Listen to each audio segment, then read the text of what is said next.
Hello everyone, and welcome once again to the channel. My name is Mars Molina. I am a yoga professor and I am a specialist in many topics deriving from ancient methods of spirituality, namely yoga, Vedanta, and of course Jyotish.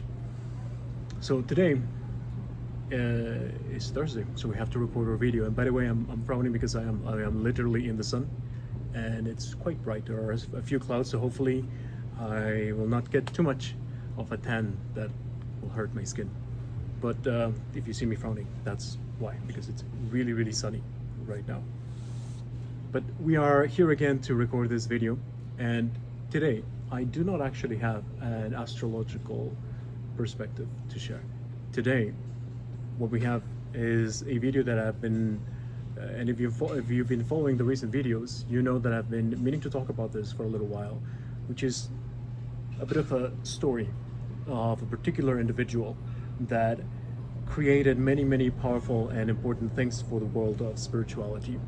And this video, as you'll see in the title, involves also spiritual entities, which are insects, spiritual ants, if you can believe that. We're going to talk about that. And it also involves what our attitude needs to be when we want to pick up meditation, which is a very fantastic thing to do, but it's a very important thing to do. And I think still today, a lot of people don't have the right attitude when it comes to meditation, or they perhaps don't know what the right attitude needs to be when it comes to meditation. And when I say meditation, I mean really dedicated, authentic, serious approaches to meditation. None of these more shallow things that you can find. This is not something that you learn from just the shallow surface level, right? You need if you want to really learn meditation, you need to sit with a person that will provide you certain tools, certain practices. They come from a particular lineage and they really know what they're doing, right? And this is something that I've been championing for a long time, to follow proper, authentic lineage of all things spiritual, and meditation is of course no exception to this. It is extremely important that if you really want to meditate, that you do it through a person who knows what they're doing. So all this is just a preamble, because what I really want to talk about is about this individual that is an ancient sage, an ancient saint of India, who goes by the name of Valmiki. The reason I've been meaning to talk about it, about this individual and his life and his contributions, and tell you a little bit about his story and his approach to spirituality, his approach to meditation, is because he's been first and foremost in my mind a lot. But not only that, I've been seeing certain signs, certain omens, and as you know, following these signs and these omens, it's a very good way to check how connected you are to your own heart, to your own intuition. So it all actually started, and I'm not sure if I'll share this picture because some of you might be grossed out, but it all actually started when I put up my own posters, my own flyers in different locations in the household. So I do this as a way to reinforce my mind about the different things that I do. And this is actually something that I learned from my beloved mentor, Ved. And he would do different things like this that I picked up from him, where if you're going to teach a course, if you want to spread out a product, you can print your flyers and distribute them online, distribute them in different places. That's fantastic. But it is also quite useful for you to see it out there. And there's an imprinting that happens, not just printing. And it is a way to engage with it, and it feels quite beautiful. If you haven't practiced this, I really recommend it. And it's just a beautiful feeling to see something that you've been building with a lot of care and a lot of love just out there in the open, even if it's in your own household. And you can give it a little prayer, you can put some good intentions on it. So I do these things, and I set up flyers in different places of my house. And one of these flyers, something very interesting happened. And remember, if you've watched the previous videos, I've been talking a lot about the incubator and the concept of incubation that we are currently all going through in this transit of Saturn retrograde in Pisces. But one of his posters suddenly got swarmed by these species of ants, these big red ants that are pretty harmless. They will actually not hurt anyone. I don't even think they can really bite you, and if they did, I don't think they're strong enough to really hurt you. And as far as I know, they're not dangerous in any way. But my poster got swarmed with them.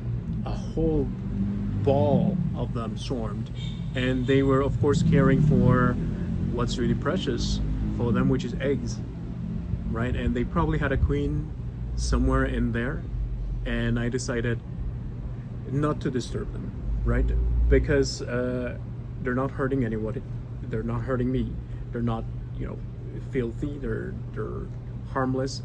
And when I research why would they just kind of do this protection of eggs and their queen, it just said that sometimes they might do that when they feel threatened in another environment, and they kind of just escape for a little while, and they may just find a nice dark cozy place that they can just care for their queen and their eggs. But this is weird because this is wide in the open. I may actually show a picture. So they're not really protected. They're in a place that I go to every single day, and I am in contact with this place, and I touch my flyer, and you know, the kitchen's right there. It's noisy, and I sometimes take meetings there, all kinds of things.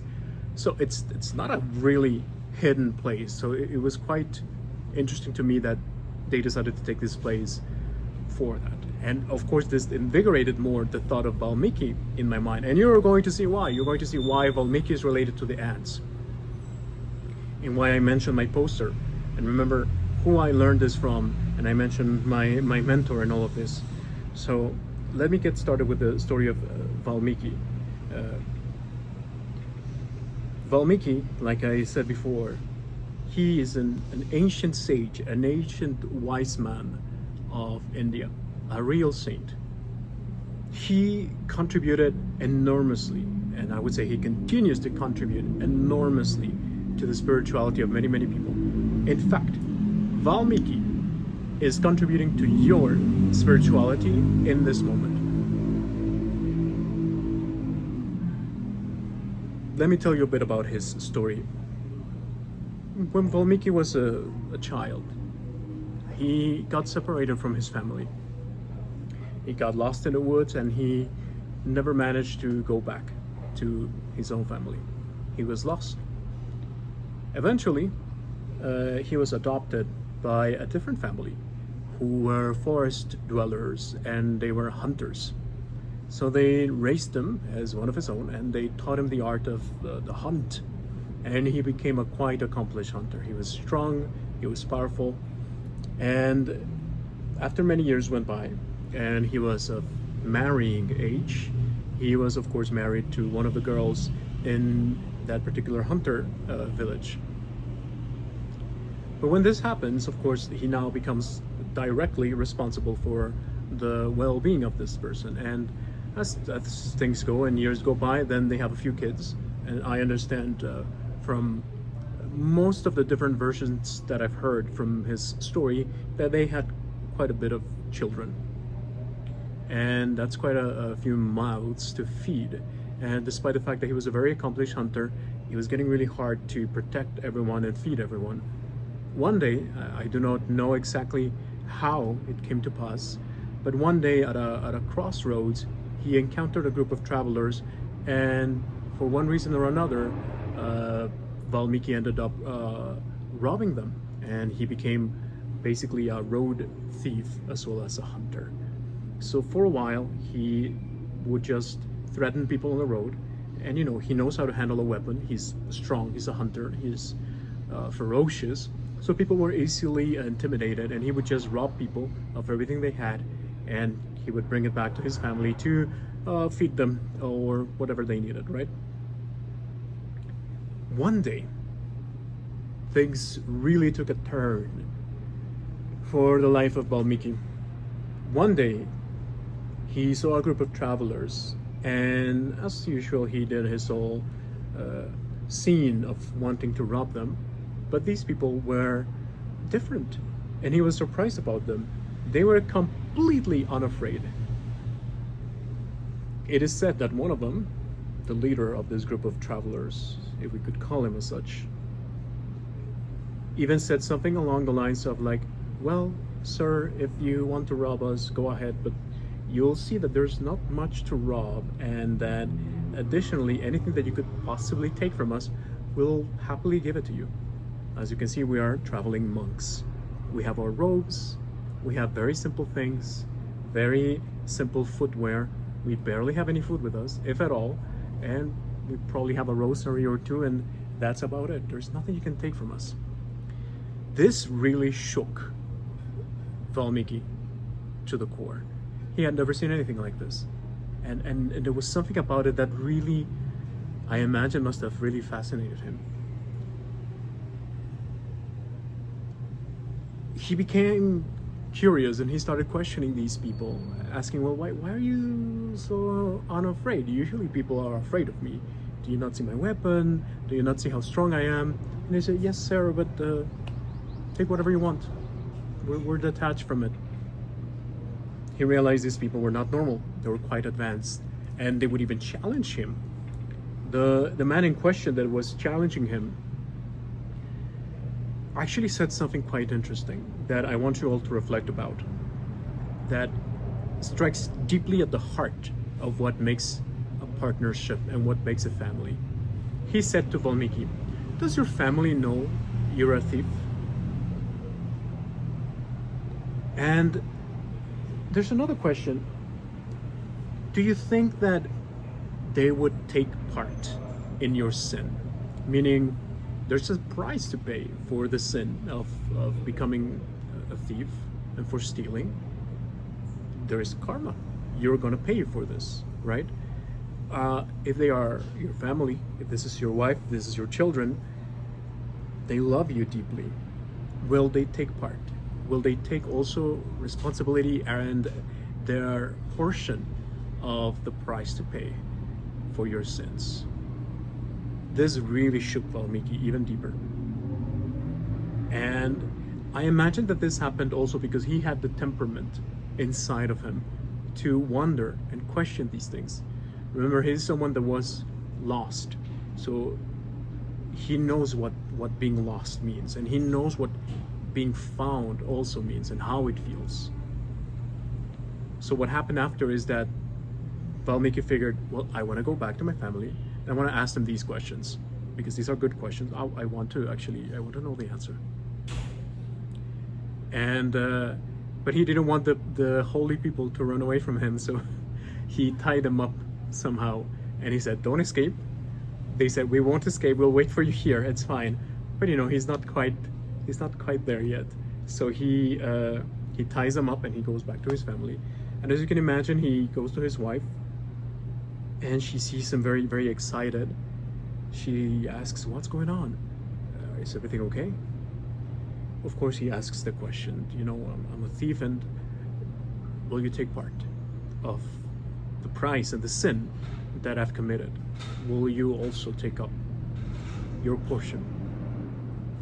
And they said no. She said, well, this is your crime, this is your karma, you pay it. I will not pay it for you. I do not care, I'm your wife, I will not pay it for you. Alright, just took a little break to put the umbrella up because it's the middle of the day. I'm actually taking a little break from the project to record this video because I don't want to miss my deadline of my Thursday videos. So imagine how heartbroken he must have been to realize that basically the heart of the question with a partner is, how deeply do you love me and do you have my back? And this person said no. So this really hit a chord so deeply in Valmiki. He was completely heartbroken. He went back to the sages and he explained what happened. And at this point, we can realize that this man who he encountered on the road is no ordinary monk. He is no ordinary person.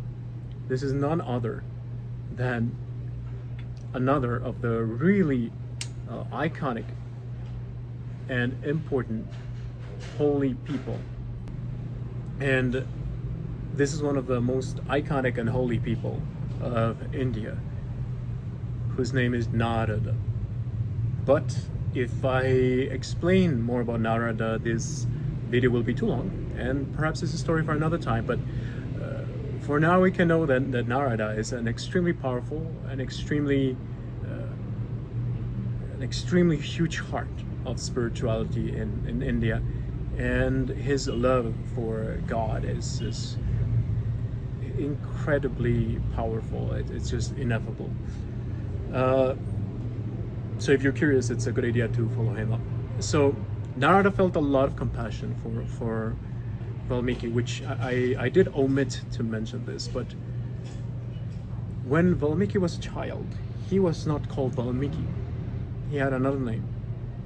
Ratna, I forget the whole name. But he has a different name.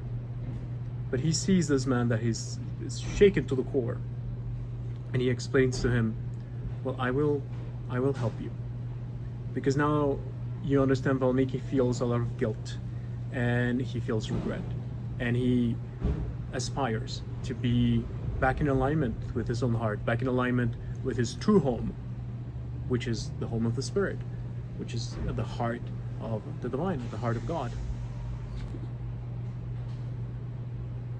So around this point is where Narada decides to help Valmiki. I will help you. I will help you connect back with God. And for that, you will need to use a mantra. I will give you a sacred mantra. I will give you a sacred name for you to repeat.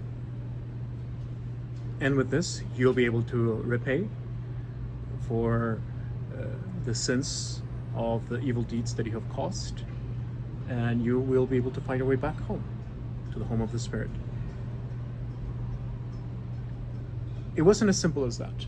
He explained to Valmiki, you need to sit here and you need to sit and meditate and repeat this mantra.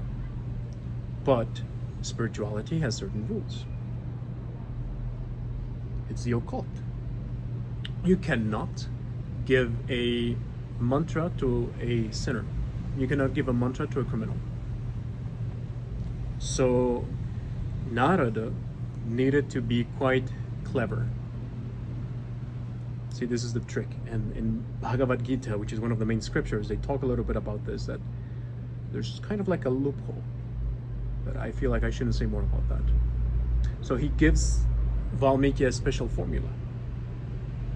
And most of you have already done this, where if you repeat a word over and over and over and over again, the word not only kind of loses its meaning, it gains a new meaning, and then it sounds like a new word, right? Think of pretty much any two-syllable word, and you repeat it over and over and over and over again. So I'm going to use a word. Nothing in English is coming to my mind, so I'll use a word in Spanish. I'm going to use the word perro, which means dog. Perro, perro, perro, perro, perro, perro, perro, perro, perro, perro, perro. If you keep repeating it over and over again, you kind of lose the meaning of the word. And it's not perro anymore, it's rope. Rope, rope, rope, rope, right? So kind of something like this is what Narada did for Valmiki. Valmiki said, okay. So Valmiki sits next to a tree and begins meditating and repeating the name of the divine. Here's where I want to stop for a second and talk about the attitude towards meditation. Because first and foremost, meditation is quite useful, but we should not aspire to meditate only because it is useful. We should aspire to meditate because it is a natural state of being. And you all have experienced the natural state of being. It just so happens that meditation is one of the fastest and one of the easiest ways to access this. You see, when you're in your daily life, you face so many things, you face so many hurdles, and you have to actively learn and grow and attach. The beauty of meditation is that it is a high-speed highway. To work on that, there is nothing faster than meditation. Well, perhaps there's one thing. But meditation is where you get to do that faster, because you are going directly to the core, which is the heart, and you go to it through the mind. You have to go through the filter of the mind to be able to really meditate. And it is a way in which you are able to reach that heart. Without this, you're left with your ability to do it only very, very slowly. Only once a thing triggers you, only once a thing upsets you, only once a thing touches your heart. But in meditation, you're able to reach the core of it all. Perhaps I'll explain more about the technical aspect of it in another video.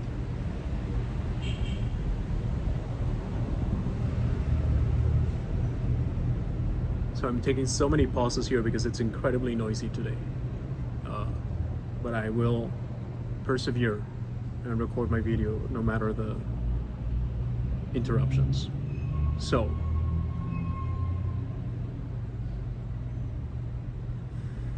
a very important thing that I want to say is that if you aspire to meditate and you aspire to get something out of it quickly, you are going to be very, very disappointed. There's no simple way to say it. There's no easier way to say it. One should sit to meditate at minimum with, let's say, the understanding that probably nothing will happen for you in 20 years of constant meditation. If you cannot sit yourself with that understanding of like, I must do this for 20 years, and probably then I may gain a little something from it, meditation will do absolutely nothing for you. It will just become an entertaining activity that you do, or perhaps a boring activity. It will not open its doors for you. If you not have that attitude, that disposition of saying like, I am offering this completely. I am offering my time, my energy, my attention, my intention to this moment of 20 minutes, 30 minutes, 40 minutes, 1 hour of meditation, no matter what. Knowing full well that it's just about dedicating my heart. I may very well not gain anything from it. If you do not have this level of surrender, you will not reach the cusp. You will not reach what meditation can truly give you. It still will give you a little bit. It'll give you a little sign of like, hey, keep going. Notice how your heart feels better. Notice how you're a little bit less stressed. Notice how you can breathe a little bit better. Your mind is a little bit more calm, etc. So forth. You're a little bit more able to manage yourself in relationships, all that sort of stuff. That is fantastic. But that's not why we meditate. Not really. And the true powers that come through meditation will only come through that. So my recommendation to each and every single one of you is to really allow yourself to explore this and say, okay, let me sit and meditate. And meditate as if I am supposed to do this thing for 20 long years. And perhaps then I will gain what I can. On the road, you may meet many things. Many of them will be fantastic blessings, but do not lose sight of what you truly should be meditating for, which is for your heart, for your connection to the divine. Don't use meditation merely as an utilitarian thing. Let me meditate because I lost my keys. Let me find my keys. Let me meditate so I heal somebody else. Let me meditate so I heal myself. Let me meditate so I manifest. Let me meditate so I make money. Let me meditate. All these things you can find along the way. All the powers, all the blessings. But why do you think that that is attainable on the way? Isn't there something greater that can be found, that can be achieved at the end of the road? So we must learn to sit and meditate with a completely surrendered attitude. Complete surrender. That is my recommendation. Meditation is about developing something in yourself. It's about receiving divine grace. So have that attitude of eagerness to receive and notice what happens. Stop looking at the clock of the days as they go back in meditation. Just sit and do it. Don't overcomplicate it. Notice how Valmiki did it. He sat down and started repeating the mantra that he was giving until it made sense. And he did it for days. He did it for weeks. He did it for months. And he did it for years. For so long, in fact, he did it, that seasons went by.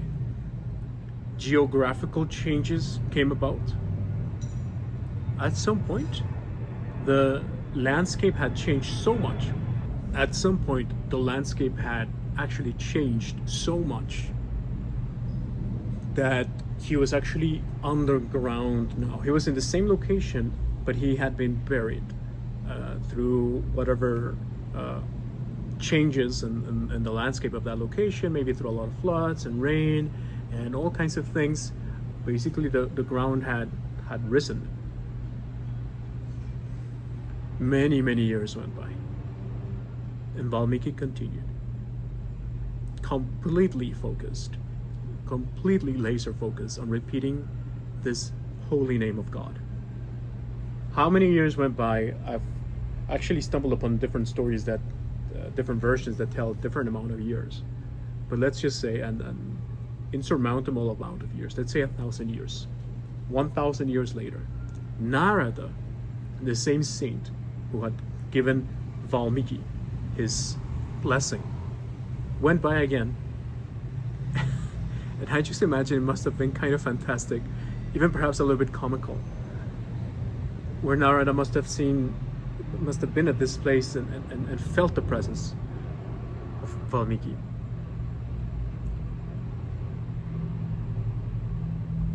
He approached the place where he saw an anthill, and all the ants.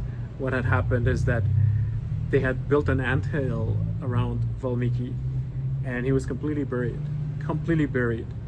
So the ants were basically using his body as he was sitting in meditation to kind of easily go from one location to the other. Narada approached the anthill and he said, "You from the anthill, rise." Only then, for the first time in 1,000 years, Valmiki rose from the anthill.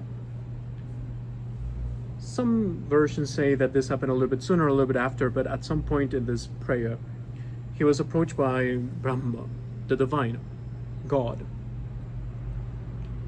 And he was rebaptized. He was given a new name. His original name, Ratna.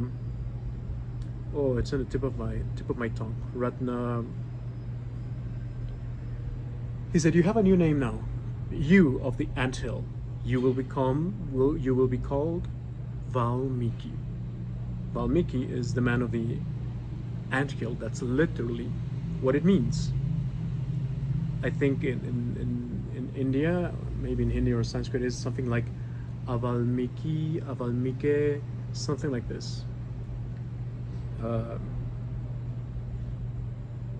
During this time, because of his extreme devotion and his extreme connection to the divine, he was tasked with compiling a few of the happenings that were happening at the time, of very important things that were happening in this time for the whole world. And he compiled all these stories. He was a new entity now. He had become an enlightened entity. So he compiled all these different events that were taking place. He composed very beautiful verses. He was tasked by God to do so that these stories could finally be shared for the future, for posterity, for people like you, for people like me. Not just his life story, but actually, and if you know anything about me, you'll understand why I have so much love for Valmiki. Not just because of my dear mentor, whose name is Ved Valmiki, but also because Valmiki is the composer and the compiler of the Ramayana, the story of God Ram. And one of the main characters there is, of course, none other than Hanumanji. the beloved deity that is at my heart of hearts. Do you see the connection? Wherever ants are about, keep in mind that they are in contact with a particular saint, and they're communicating, and they have an intelligence that we can barely fathom even nowadays, and they are a reminder of diligence, constant work, dedication and understanding how much we can truly dedicate our heart to finding that connection with the divine. So Valmiki is the composer of the Ramayana, many other things as well. I could go on. And due to his devotion, so many people carry the story of Hanuman in their hearts, all the way to the people that I heard it from, and all the way to my mentor who approached me to Hanuman, as it were. My mentor, whose name is also Valmiki. And all this, as we seeing, as it comes into my heart, and then I just see all the ants stockpiling in my flyer, and I say, okay, I can't wait to talk about this. My desire is that we are always, as much as we can, as best as we can, in awareness and connection and fortifying our ability and our methodologies to approach and connect to the divine. My wish for you is that you take this as inspiration to really dedicate yourself and understand that the true rewards of spirituality are way beyond what we can acquire in this world. They belong to the heart, and it ignites a power, and it ignites a hope that is so big that you can't feel anything other than it. Connection and love to the divine. What concerns could you possibly have that are greater than the divine? None. It is the divine. And if your concerns feel bigger than it, it's either because you're not looking at it properly, or you have not really understood yet what the divine really is. So my desire for you is that you sit and meditate and stop wasting time. And whenever you see ants, you say to yourself, there's something more going on. There's something more afoot. And you observe the signs that, just like for me, are showing up for you, that you awaken. There's more to say, of course, about the story of Valmiki, but I think this is long enough. And I just really wanted to talk about Valmiki. And as you know, I've been wanting to talk about Valmiki for a few weeks. And I just wanted to share a little bit about his life story. So that's all I have for you today. It's actually like 1:15, so I have a lot of things to do now. I have to get going, but I'll edit my video and I'll upload it soon. So that's all for now. As always, please like, share, and subscribe, and all those things. If you want to continue hearing about stories of spirituality and advice that we can get from the spirit, and directions that we can get from Jyotish. So that is all for now. Thank you so much, and I'll see you next week. Take care.